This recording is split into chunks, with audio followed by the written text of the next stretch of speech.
Hey guys, this is Shaft, and you are watching game number 4 of the Kaspersky November Arena. We have two amazing players doing their thing. This is match number 4 of round number 4. Without any further ado, we're going to go ahead and hop right on into this.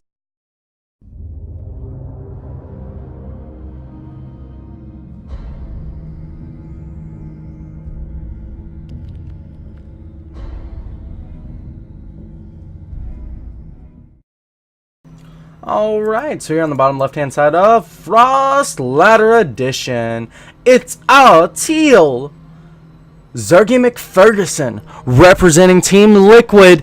It's the little one!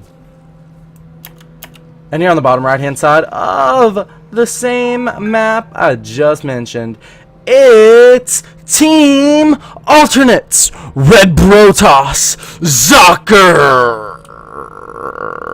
Okay, so guys, this is a huge map, huge 4-player map. Lots of different builds could be coming out for Socke. TLO is going to want to play this super safe. Fortunately, it's actually going to be a Forge first build here for for Socke, which TLO, has no way of knowing about immediately.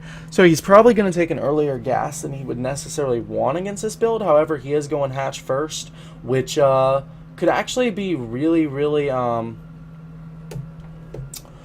awful, considering that Forge is there, and looks like this pylon is actually going to be or this probe is actually going to be here to go ahead and place a pylon down and cannon rush this if he chooses. Looks like that's exactly what we're going to have right here, guys. Oh my god, this is going to be epic. He's going to go ahead and block off most of the entrances here where he's going to place the cannon with just pylons. He's really covering this area because it's got the most surface area. This right here, not going to be very vulnerable at all. And then, go ahead and throw down a couple of cannons right on here where he can really be a pain in the ass to his hatchery. Alright, so we've got a pull going down now for TLO, and Socke is just kind of chilling back at home saying no problem. Alright, so we got 2 photon cannons in the works here, and TLO will be forced to cancel this beyond any shadow of doubt. There we go. And he's going ahead and taking this and this, so yeah, he's completely ready for this. He knows after the cannon rush it's going to become a mostly passive game, and yeah, that actually makes for some great economic plays later on. This is just light harassment. And yeah, even this drone gonna see this pylon. Looks like he's gonna try and throw down a photon cannon though.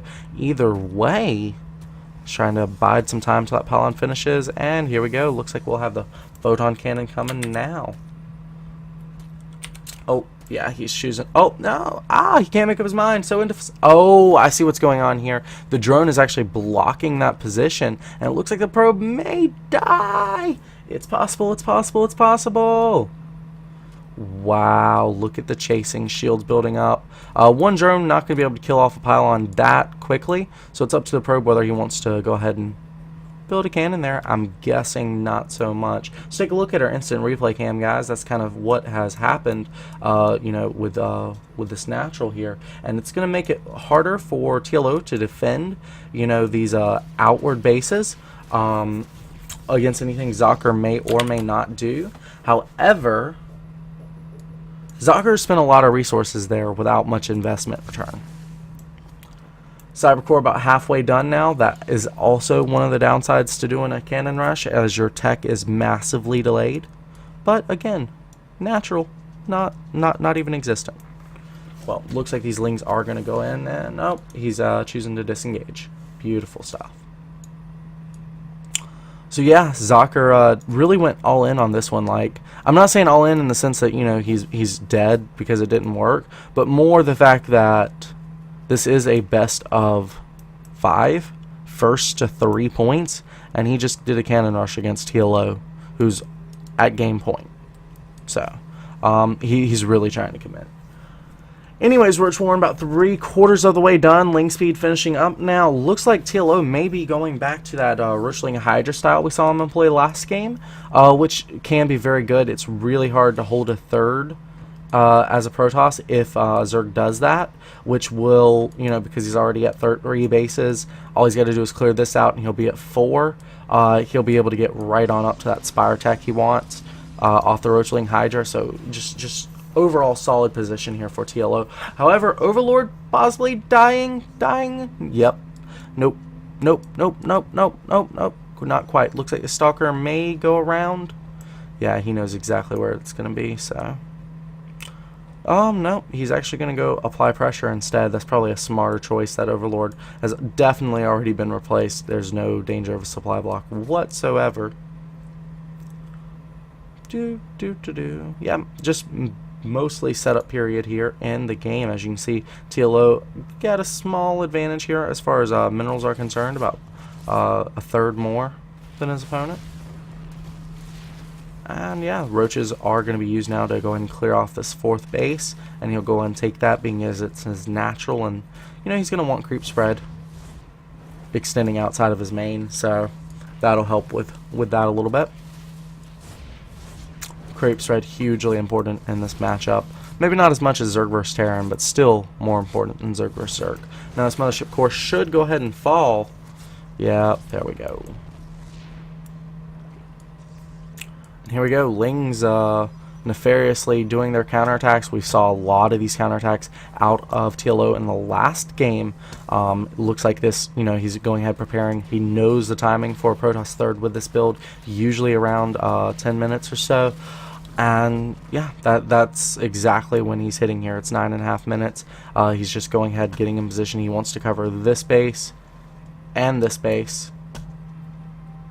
Beautiful stuff. Now the Lings are going to get up here. He sees that there's a Forge going ahead and upgrading. He's probably going to assume that that's the +1 and go ahead home. There are 4 gateways on the way with some Immortals, but the Hydralisk Den just beginning, as well as the Roach speed. And here we go. Overseer wants to know what is going on. Is it going to be a Robotech? Yes, it is. How many gateways are going to be coming with the Robotech becomes the next question. And so far, he's been able to scout 2 of them, when in fact, there's 8 gateways. 8 gateways. So this is going to be a huge Immortal Sentry all-in. And the Spire is only just beginning, so he's going to be basically forced to hold this with Roachling Hydra, which is what this style is best at doing. Roachling Hydra is very, very strong against Immortal Sentry. However, he's going to need these Hydras out very, very quickly. 7 in production, about halfway there.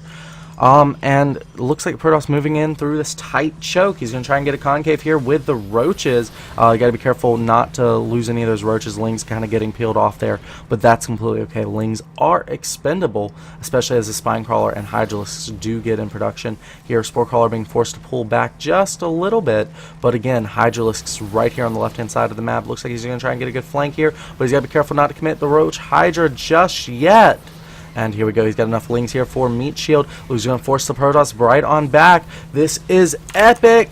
Oh my god, good force field. That is going to allow the Protoss to get away from the ranged units, but the Link's still doing a lot of damage. Immortal did fall there, and we've got 5 Stalkers being warped in now. Force field going to be a little bit against Socke now. TLO trying to keep this concave. Neither player wants to attack through this bridge. However, Zocker's continuing to do it, and it's costing him an Immortal every single time. Now the Roach Hydras are coming in, hugging these Stalkers. The Stalkers cannot hold against this number of Roach Hydra. The Hydra doing an amazing job here. TLO is breaking through. Will this War Prism fall? Oh my god! There's the GG for Zocke. TLO just won 400 euros.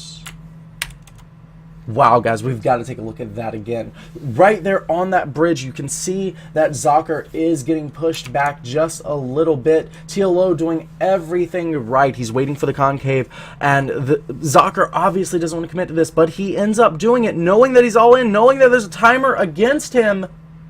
And here we go. Here's the Roach Hydra hugs, and from here, it breaks Zocke entirely. He was too all in, too aggressive, too true to his style. and TLO punished him for it. Guys, that does mean we need to update the scoreboard, as both these players played an amazing game, but ultimately, TLO was able to take the series in a 3-1 upset. He is now Kaspersky Arena's November King of the Hill. Guys, this is Shaft of the Clinic Casting Crew. If you like this, please hit like on YouTube. Please hit subscribe. Remember, every click counts. That is the best way to support this organization, and we do appreciate your support. Thank you so much for tuning in, and as always, thanks for being awesome. Bye-bye.